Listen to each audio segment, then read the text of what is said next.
बिस्मिल्लाहिर्रहमानिर्रहीम। अब देखिए, अब हमने कॉशी इंटीग्रल टेस्ट को डिस्कस करना है जी। कौन सा टेस्ट डिस्कस करेंगे? Cauchy integral test. Cauchy integral test क्या है, पहले इसको लिखते हैं जी कि इसका मतलब क्या है। देखिए, पॉजिटिव टर्म सीरीज़, देखिए सबसे पहले जी इसमें टर्म होते हैं ना, यानी इसके टर्म इस तरह होते हैं f(1) plus f(2) plus up to so on वगैरह वगैरह। लेकिन इसमें जो f हैं वो क्या है, डिक्रीज़ हो रहा है। क्या होता है? डिक्रीज़ होता है as n approach to infinity. यानी जब आप इस तरह n की वैल्यू इंक्रीज़ करते हैं तो ये कहा जाता है डिक्रीज़ की तरफ जाता है। तो फिर क्या होता है जी, अगर हम 1 टू इन्फिनिटी इसका इंटीग्रल करें f ऑफ x का, बहरहाल एग्जाम्पल से ये चीज़ बड़े आसानी से क्लियर होगी।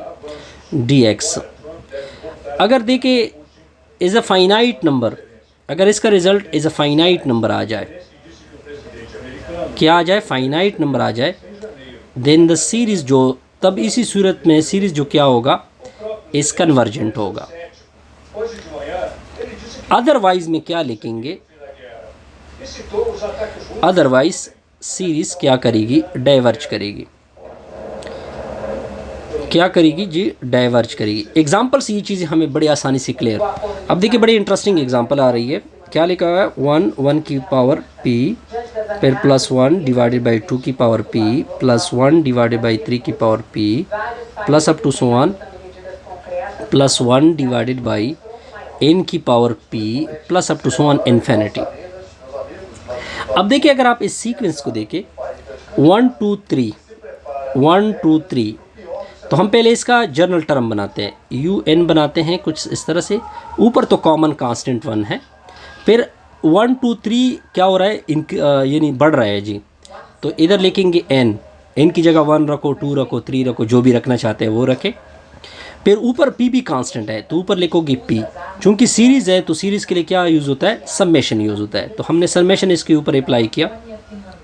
अब ये हमारा फंक्शन बना, यानी f ऑफ x। अगर मैं n की जगह x पुट कर दूँ तो x की पावर p हमारा क्या बना? फंक्शन बना।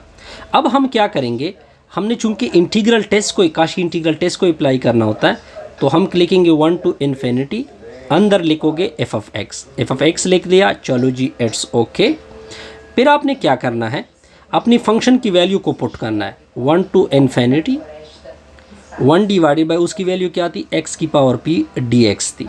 यहाँ तक आपको पॉइंट क्लियर होगा। अब चूंकि इन्फिनिटी को हम एज अ लिमिट में लेंगे, यानी लिमिट किसका लेंगे? x का। x अप्रोच टू इन्फिनिटी आ जाएगा इस तरह।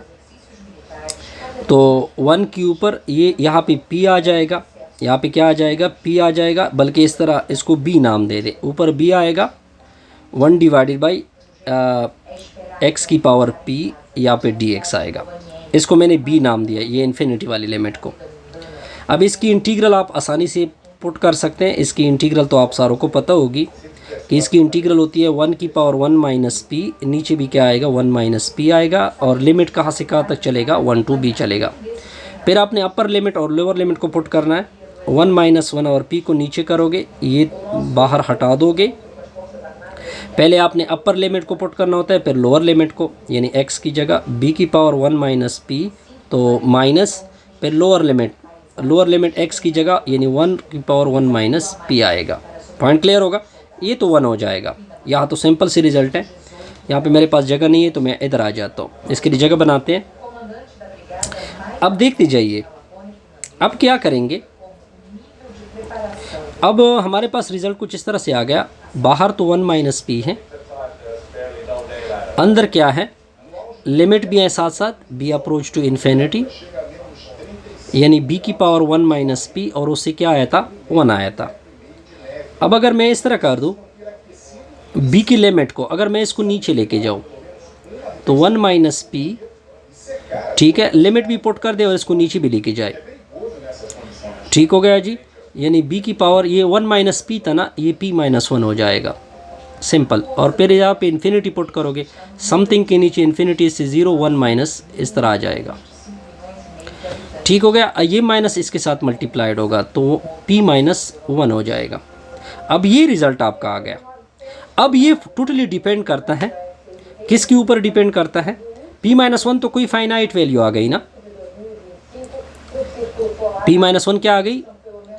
p को अगर आप कोई वैल्यू दे दे, 2 रखे 3 रखे, तो इससे तो एक फाइनाइट नंबर आ जाएगी। जब ये फाइनाइट नंबर आ जाएगी तो इंटीग्रल क्या हो जाएगा? Which is a finite number. अब हम p के ऊपर डिसीजन लेंगे। p को क्या करेंगे? p के ऊपर हमारी डिसीजन होगी। अगर p ग्रेटर देन 1 आ जाए तो सीरीज़ क्या करेगा? कन्वर्ज करेगा। अदरवाइज सीरीज़ क्या करेगा? डाइवर्ज करेगा। पॉइंट क्लियर हो गया?